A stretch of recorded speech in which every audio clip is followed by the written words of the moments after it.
इस वीडियो में दोस्तों एक्सेल के ना 10 बेसिक मोस्ट यूजफुल फॉर्मूलाज आपको सीखने को मिलेंगे। एक्सेल शीट में ना किसी भी तरह का कोई भी छोटा मोटा डाटा हम मेंटेन करते हैं तो बेसिक फॉर्मूलेज लगाने की जरूरत तो हमें हर जगह पड़ती है। अगर आप एक्सेल बिगनर्स हो तो आपको एक्सेल के बेसिक फॉर्मूलाज की अच्छे से जानकारी होनी बहुत जरूरी है। इस वीडियो में बेसिक फॉर्मूलेज मैंने बेस्ट एग्जांपल्स के साथ एक्सप्लेन किए हैं और कुछ टिप्स एंड ट्रिक्स भी आपको सीखने को मिलेंगी। मैं हूं दीपक, आपका दोस्त। Let's begin. सबसे पहले तो आपको दोस्तों एक्सेल में ना फॉर्मूला एंड फंक्शन में डिफरेंस पता होना चाहिए। फॉर्मूला एंड फंक्शन दोनों अलग अलग चीजें हैं एक्सेल में। चलिए मैं पहले आपको बताता हूं कि फॉर्मूला क्या होता है, उसके बाद हम देखेंगे फंक्शन क्या होते हैं। फॉर्मूला क्या होता है? फॉर्मूला बेसिकली एक्सप्रेशन होता है। अब एक्सप्रेशन क्या होता है आप समझिए। यहाँ पे मेरे पास मार्क्स लिखे हुए हैं फिजिक्स, केमिस्ट्री, मैथ। मुझे यहाँ पे टोटल करना है। एक्सेल में ना आपको कोई भी फॉर्मूला या फंक्शन लगाना हो तो सबसे पहले इक्वल का साइन लगाते हैं। इक्वल का साइन लगा दिया। अभी मैं यहाँ पे फॉर्मूला लगा रहा हूँ, फंक्शन नहीं लगा रहा, फॉर्मूला। तो मैंने इक्वल का साइन लगा दिया। मुझे इन तीनों नंबर्स का जो है टोटल करना है तो मैंने इस सेल पे कर दिया क्लिक, प्लस का साइन लगा दिया। फिर मैंने सेकेंड केमिस्ट्री के मार्क्स को कर दिया सिलेक्ट, फिर मैंने प्लस का साइन लगाया और फिर मैंने मैथ के मार्क्स जो है कर लिए सिलेक्ट। अब मैं यहाँ पे क्या करूंगा, एंटर प्रेस करूंगा तो टोटल आ गया। ठीक है, ये है फॉर्मूला, ये एक्सप्रेशन होता है। ठीक है, जहां पे हम ऑपरेटर्स यूज करते हैं डायरेक्ट। ठीक है, जैसे a प्लस बी प्लस सी, जैसे नॉर्मली हम कैलकुलेशन करते हैं पेपर पे, इस तरह से ये है फॉर्मूला। ठीक है, अब यहाँ पे मान लीजिए अभी मैंने क्या किया, अगर मान लीजिए मैं क्या करता हूं, इक्वल करके इस वैल्यू को मल्टीप्लाई करता हूं इससे, तो मल्टीप्लाई के लिए यहाँ पे क्या लगेगा, स्टार का साइन हम लगाते हैं। ठीक है, मैंने इस पे क्लिक कर दिया, एंटर प्रेस करूंगा तो ये मल्टीप्लाई होके यहाँ पे रिजल्ट आ गया। ये भी फॉर्मूला है। फंक्शन क्या होता है, जब इक्वल के बाद कोई हम नेम लिखते हैं ना, जैसे sum, maximum, minimum, average, V lookup, H lookup, वो होते हैं फंक्शन। बट यहाँ पे हमने कोई भी नेम नहीं दिया है, डायरेक्ट हम एक्सप्रेशन लगा रहे हैं, तो ये होता है फॉर्मूला। समझ आ गया। अब यहाँ पे बेसिक फॉर्मूलाज क्या होते हैं, plus, minus, divide, multiplication. Plus के लिए तो सिंपल यहाँ पे प्लस प्लस का आप यहाँ पे साइन लगाओ और सेल सिलेक्ट करते चले जाओ, तो यहाँ पे इस तरह से आप प्लस कर सकते हो। ठीक है, मल्टीप्लाई के लिए हम स्टार यूज करेंगे। डिवाइड के लिए हम क्या करेंगे, मान लीजिए मुझे क्या करना है, यहाँ पे मेरे पास एक वैल्यू लिखी है सेल में 10 और यहाँ पे 2 लिखा हुआ है। यहाँ पे मैं 10 को 2 से डिवाइड करना चाहता हूं तो मैंने यहाँ पे लिखा इक्वल 10। डिवाइड के लिए हम ये वाला स्लैश लगाते हैं, 2 कर दिया सिलेक्ट, एंटर प्रेस करूंगा तो रिजल्ट आ गया। ठीक है, इसके बाद आपको क्या करना है, माइनस करना है। तो माइनस के लिए भी यही होगा। मान लीजिए यहाँ पे क्या करना है, आपको इसमें से ये माइनस करना है, तो इक्वल का साइन लगाया, ये वैल्यू सिलेक्ट कर दी, इसमें से क्या माइनस करना है, ये माइनस करना है, एंटर प्रेस कर देंगे तो ये देखिए ये फॉर्मूलेज हैं, फंक्शंस नहीं है। समझ आ गया ना फॉर्मूलेज क्या होते हैं। अब ये प्लस, माइनस, डिवाइड, मल्टीप्लिकेशन के बेसिक फॉर्मूलेज मैंने आपको बता दिए, ये तो बहुत ही ज्यादा बेसिक है। इसके बाद हम बात करते हैं फंक्शंस की। अब यहां से डिटेल में वीडियो शुरू हो गया है। आप थोड़ी सी पेशेंस के साथ ये वीडियो पूरा देख लीजिए। अगर आप एक्सेल बिगनर्स हो तो ये वीडियो आपके लिए बहुत काम का है। ठीक है, यहाँ पे अब हम फंक्शन यूज करेंगे। कई बार ऐसा होता है कि फॉर्मूले काफी लंबे हो जाएंगे। अब यहाँ पे देखिए 3 सब्जेक्ट के मार्क्स हैं। अगर यहाँ पे 6-7 सब्जेक्ट के मार्क्स होंगे और मैं यहाँ पे फिर एक एक करके सेल सिलेक्ट करके फिर प्लस लगाऊंगा, फिर ये सेल, फिर प्लस, फिर ये सेल, तो काफी लंबा प्रोसेस हो जाएगा।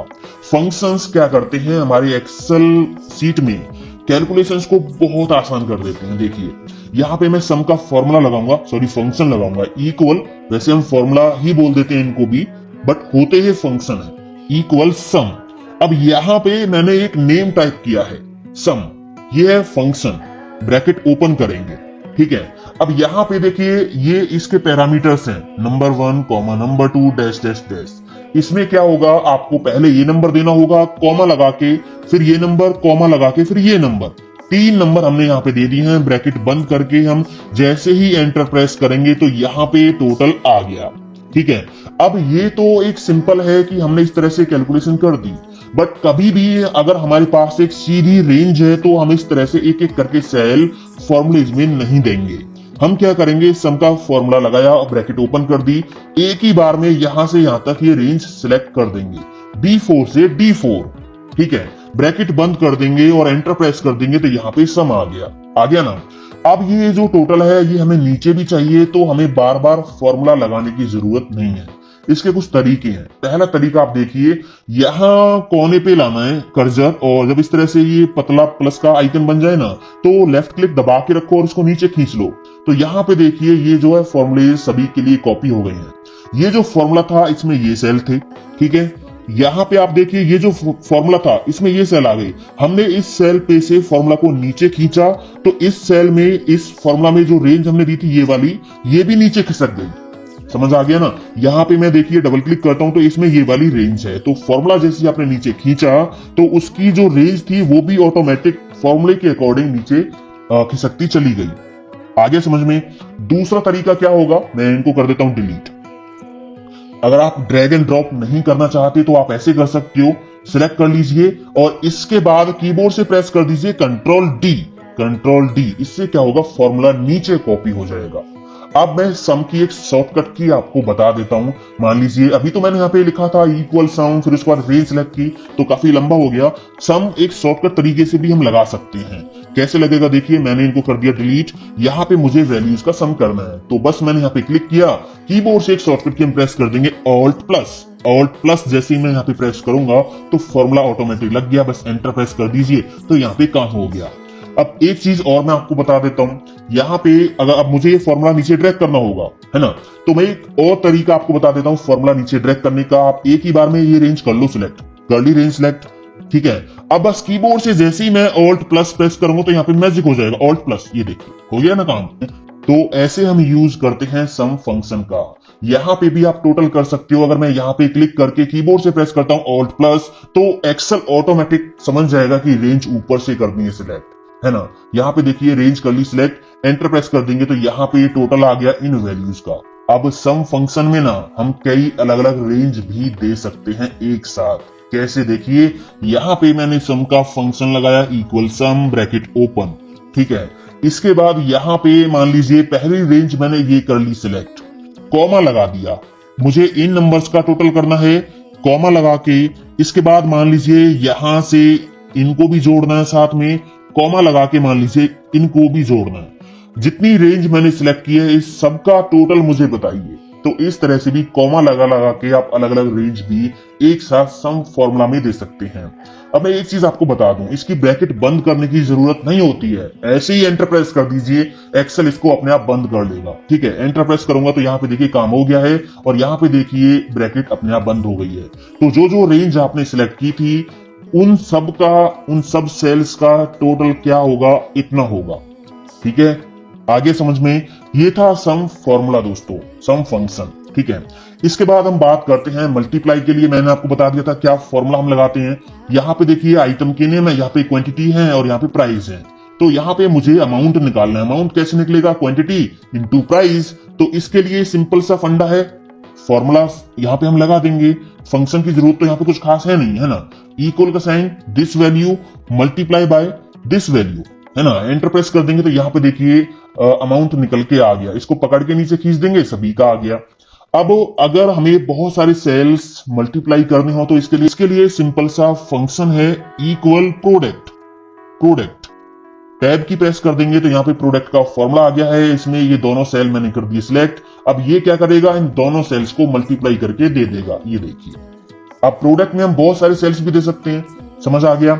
इसके बाद आप यहाँ पे देखिए, मैं एक दूसरी सीट पे आपको लेके चलता हूँ। यहाँ पे फटाफट मैं टोटल कर देता हूँ। तो मैंने कीबोर्ड से प्रेस कर दिया ऑल्ट प्लस, तो यहाँ पे आ गया टोटल, ठीक है। इसको पकड़ के मैंने नीचे खींच दिया तो ये सबका आ गया। अब अगला फंक्शन यहाँ पे है एवरेज का। एवरेज हमें निकालनी है तो सिंपल सा फंक्शन है इक्वल एवरेज, ठीक है। इसके बाद यहाँ पे आप क्या करोगे, इसमें रेंज करनी होगी सिलेक्ट। यहां से लेके यहां तक, फिजिक्स से लेके मैथ तक मैंने रेंज कर दी सिलेक्ट। एंटर प्रेस करेंगे तो ये तीनों की एवरेज निकाल के हमें दे देगा। सिंपल सा फंडा है, जो भी वैल्यूज हैं उनको इस फॉर्मूला में हम कर देंगे सिलेक्ट, तो एवरेज निकाल के ये दे देगा। अब यहाँ पे देखिए डॉट के बाद, पॉइंट के बाद 4 डेसिमल यहाँ पे आ रहे हैं। तो इनको कम या ज्यादा कैसे करेंगे, देखिए आपने ये रेंज कर ली सिलेक्ट, होम टैब पे जाना है और यहाँ पे नंबर ब्लॉक के अंदर, नंबर ग्रुप के अंदर यहाँ पे ऑप्शन दे रखे हैं, ये रे इंक्रीज डेसिमल, डिक्रीज डेसिमल। ठीक है, यहां से डिक्रीज कर दीजिए। ये देखिए यहां से हमने हटा दिए 2, बिल्कुल हटाना है तो इस तरह से आप हटा सकते हो। तो यहां से मैंने 2 रख लिए। एवरेज का फॉर्मूला समझ में आ गया। इसके बाद यहाँ पे 2 फॉर्मूलेज आप और देखिए, मैक्स और यहाँ पे मिन। ठीक है, मुझे क्या करना है, यहाँ पे मैक्सिमम मार्क्स निकालने हैं। फिजिक्स में कितने हैं, फिजिक्स में मैक्सिमम मार्क्स कितने आए हैं वो निकालने हैं। तो इसके लिए सिंपल सा फॉर्मूला है, इक्वल मैक्स ब्रैकेट ओपन, और यहां पे हम क्या करेंगे, रेंज कर देंगे सिलेक्ट। ठीक है, जैसे आपने सम के अंदर अलग अलग रेंज दी थी ना, ये यहां से रेंज दे दी, यहां से दे दी, वहां से दे दी, ऐसे आप यहां पे भी दे सकते हो। फिलहाल मैंने यहाँ पे फिजिक्स की रेंज कर दी है सिलेक्ट, एंटर प्रेस करूंगा तो फिजिक्स के अंदर मैक्सिमम मार्क्स कितने हैं वो निकल के आ गए हैं। अब मुझे यहाँ पे आगे केमिस्ट्री के भी चाहिए, मैथ के भी चाहिए, तो फॉर्मूला है, इसको पकड़ के आप इधर ड्रैग कर सकते हो। ये देखिए 3 के आ गए हैं। अगर मैं इस सेल पे डबल क्लिक करूंगा तो देखिए यहाँ पे रेंज कौन सी है, ये वाली रेंज है। ठीक है ना, आपको यहाँ पे टोटल में से भी मैक्सिमम निकालना है और एवरेज में से भी निकालना है, तो उसको आगे तक ड्रैग एंड ड्रॉप कर दीजिए, तो इस तरह से निकल गया है। आपको सबसे छोटी संख्या, सबसे छोटे मार्क्स, सबसे कम मार्क्स निकालने हैं, तो इसके लिए क्या होगा, इक्वल मिनिमम MIN। ठीक है, टैब की प्रेस कर देंगे तो यहाँ पे देखिए फॉर्मूला आ रहा है और इसकी छोटी सी डेफिनेशन भी आ रही है, आप इसको पढ़ सकते हो। तो टैब की प्रेस करके यहाँ से फॉर्मूला आप ले सकते हो। ये आगे फॉर्मूला, इसमें मैंने ये रेंज कर दी सिलेक्ट, एंटर प्रेस करेंगे तो यहाँ पे देखिए सबसे कम मार्क्स जो थे वो निकल के आ गए हैं। इसको इधर ड्रैग कर दीजिए। फॉर्मूला आप कहीं भी ड्रैग कर सकते हो, इधर कर सकते हो, इधर कर सकते हो, वो डेटा पे डिपेंड करेगा। अभी हमारा जो डेटा है वो कुछ इस तरह से जा रहा है, तो हम यहाँ पे इसको इस तरह से ड्रैग कर देंगे। समझ आ गया। इसके बाद यहाँ पे आगे फॉर्मूलेज आप देखिए, count, count A and count blank. Count formula क्या करता है, मेरे पास ये डेटा है, यहाँ पे डेट्स हैं और यहाँ पे टोटल सेल है। जिस दिन सेल हुई उस दिन की सेल यहाँ पे लिखी हुई है। ठीक है, ये लिखी हुई है नंबर में। अब मुझे ये काउंट करके बताओ कि टोटल सेल कितने दिन हुई, यहाँ पे डेट्स लिखी हुई हैं। ठीक है, तो मैं क्या करूंगा, काउंट फॉर्मूला से ऐसे सेल काउंट कर लूंगा इस रेंज के अंदर जिनमें न्यूमेरिक वैल्यू लिखी हुई है, केवल न्यूमेरिक वैल्यू लिखी हुई है। तो यहां पे मैं लगाता हूं इक्वल काउंट।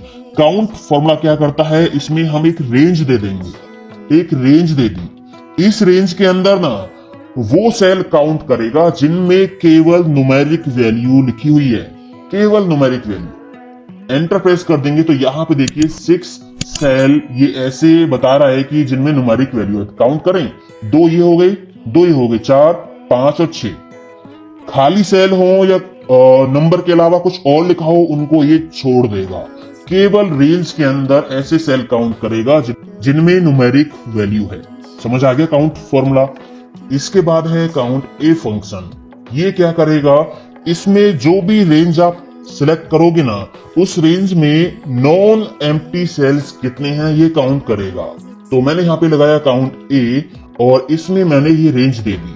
अब ये क्या करेगा, इस रेंज में कितने ऐसे सेल्स हैं जिनमें कुछ ना कुछ लिखा हुआ है, कुछ भी लिखा हो, नॉन एम्प्टी सेल्स कितने हैं ये काउंट करके हमें देगा। अभी मैंने एंटर प्रेस किया तो यहाँ पे 8 आ गया। इसका मतलब इस रेंज में 8 सेल ऐसे हैं जिनमें कुछ ना कुछ लिखा हुआ है। आप देखिए 3 ये रे, 5, 6, 7 और 1 ये 8, 2 सेल यहाँ पे खाली। ठीक है, काउंट फॉर्मूला क्या करता है, जो भी रेंज आप दोगे उसमें ऐसे सेल काउंट करेगा जिनमें कुछ ना कुछ लिखा हुआ है, बस एम्प्टी नहीं है। समझ आ गया।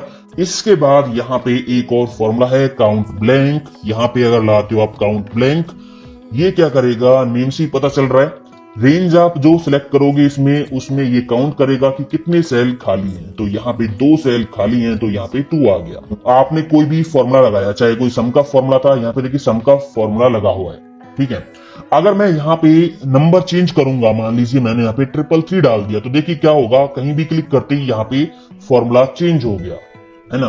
तो फॉर्मूलेज ऑटोमेटिक अपडेट हो जाएंगे। इस फॉर्मूला में मैंने 3 सेल दिए हैं, अगर इनकी वैल्यू में चेंज करूंगा तो फॉर्मूला अपने आप चेंज हो जाएगा। इसको मैंने 0 कर दिया तो यहाँ पे फिर से 0 हो जाएगा, मतलब ये 0, इस सेल की वैल्यू 0 ऐड हो गई है। समझ आ गया ना। यहाँ पे देखिए मिनिमम में भी 0 आ गया। तो मतलब कहने का ये है कि अगर आप सेल की वैल्यू को चेंज करोगे तो फॉर्मूला तुरंत अपडेट हो जाएगा। ये जो ऑटोमेटिक कैलकुलेशन है इसको आप ऑन और ऑफ कर सकते हो। इसके लिए आपको कहां जाना होगा, इसके लिए आपको फॉर्मूला टैब में जाना होगा और यहाँ लास्ट में ना कैलकुलेशन ऑप्शंस हैं, यहां से ऑटोमेटिक पे टिक लगा हुआ है। इसका मतलब सारी कैलकुलेशंस ऑटोमेटिक होंगी। जैसे आप शीट में कोई छेड़छाड़ करोगे तो फॉर्मूलेज ऑटोमेटिक अपडेट हो जाएंगे। अगर यहां से मैनुअल पे क्लिक कर देते हो, मैनुअल मैंने कर दिया, ठीक है। अब क्या होगा, आप यहाँ पे देखिए मैंने 0 की जगह 1 टाइप कर दिया, तो यहाँ पे ना तो ये फॉर्मूला अपडेट हुआ ना यहाँ मिनिमम में 1 आया। अब 0 तो यहाँ पे है ही नहीं, है ना, ये भी अपडेट नहीं हुआ। तो इस केस में आपको करना क्या होगा, अगर आपके साथ ऐसा होता है कि फॉर्मूलेज ऑटोमेटिक अपडेट नहीं हो रहे हैं तो आपको जाना होगा फॉर्मूला टैब पे और यहाँ कैलकुलेशन ऑप्शंस पे जाके इसको ऑटोमेटिक कर दीजिए, ठीक है ना। इसके बाद हम यहाँ पे काउंट ब्लैंक हमने सीख लिया। अगर मैं यहाँ से किसी भी सेल की वैल्यू को डिलीट करूंगा तो काउंट ब्लैंक की जो वैल्यू थी, जो रिजल्ट था वो 3 हो गया और बाकी यहाँ पे काउंट और काउंट ए भी अपडेट हो गई ऑटोमेटिक, ठीक है। इसके बाद यहाँ पे आप देखिए मेरे पास ये कुछ नेम इस तरह से लिखे हुए हैं। ट्रिम फॉर्मूला से हम यहाँ से एक्स्ट्रा स्पेस हटा सकते हैं, ट्रिम फॉर्मूला, ठीक है। अब यहाँ ट्रिम फॉर्मूला क्या करेगा, इसी जगह से तो हम मतलब इसी कॉलम में इसी जगह पे हम स्पेस नहीं हटा सकते, इसके लिए हमें एक हेल्पर कॉलम की जरूरत पड़ेगी। तो या तो आप यहाँ पे कर लीजिए या फिर आप यहाँ पे एक कॉलम और ऐड कर लीजिए। यहाँ से कॉपी करके नेम यहाँ पे डाल दीजिए और यहाँ पे लगाइए formula equal trim bracket open और इसमें आपको बस ये टेक्स्ट कर देना सिलेक्ट, ब्रैकेट बंद करके जैसे एंटर प्रेस करोगे ना तो यहाँ पे जो एक्स्ट्रा स्पेस है, आगे हो, बीच में हो, पीछे हो, तो वो सारा ही हटा देगा। अभी यहाँ पे देखिए रीना से पहले काफी स्पेस है, यहाँ पे स्पेस है, यहाँ पे बीच में स्पेस है, यहाँ पे आगे स्पेस है। तो इस तरह से हमारे पास ये जो है डाटा क्लियर नहीं है, इस डाटा को क्लीन करने के लिए हम ट्रिम फॉर्मूले का यूज करेंगे। तो इसको पकड़ के नीचे ड्रैग कर लीजिए, ये देखिए हमारा काम यहाँ पे हो गया है। यहाँ पे सारे नेम बिना स्पेस के आ गए हैं, समझ आ गया। इसके बाद यहाँ पे एक और फॉर्मूला है लेंथ का। अगर मुझे ये पता लगाना है कि इस सेल में कितने कैरेक्टर्स लिखे हैं तो फॉर्मूला क्या होगा, सिंपल इक्वल लेन ब्रैकेट ओपन। अब इसमें आप जो भी सेल सिलेक्ट करोगे और एंटर प्रेस करोगे तो ये क्या करेगा, उस सेल में कितने कैरेक्टर्स हैं वो काउंट करके दे देगा, ठीक है। यहाँ पे 10 है, इसको पकड़ के नीचे खींचेंगे तो यहाँ पे देखिए 5 है। यहाँ पे रीना जो नेम लिखा है इसमें कितने लेटर्स हैं, REENA 5, तो यहाँ पे 5 आ गया। एक चीज और आपकी इंफॉर्मेशन के लिए दोस्तों मैं आपको बता दूं, एक सेल में ना कितने मैक्सिमम कैरेक्टर्स हम टाइप कर सकते हैं, 255। एक सेल के अंदर 255 तक कैरेक्टर्स हम टाइप कर सकते हैं। ये नहीं है कि एक ही सेल में पूरी कहानी लिख देंगे, हजारों लेटर्स टाइप कर देंगे, नहीं हो सकता। सेल की भी लिमिट है, 255 तक ही कैरेक्टर्स हम सेल में टाइप कर सकते हैं। तो ये कुछ बेसिक फंक्शंस थे जो मैंने आपको बताए। उम्मीद करता हूं अगर आप एक्सेल बिगिनर्स हो, आपको ये नहीं आते थे, तो अब आपको ये आ गए होंगे, अच्छे से आप इनका यूज कर सकते हो। तो वीडियो को लाइक कर दीजिए, चैनल को सब्सक्राइब कर लीजिए। मिलता हूं अगले वीडियो में। थैंक यू दोस्तों, हैव अ नाइस डे, जय हिंद, वंदे मातरम, टेक केयर।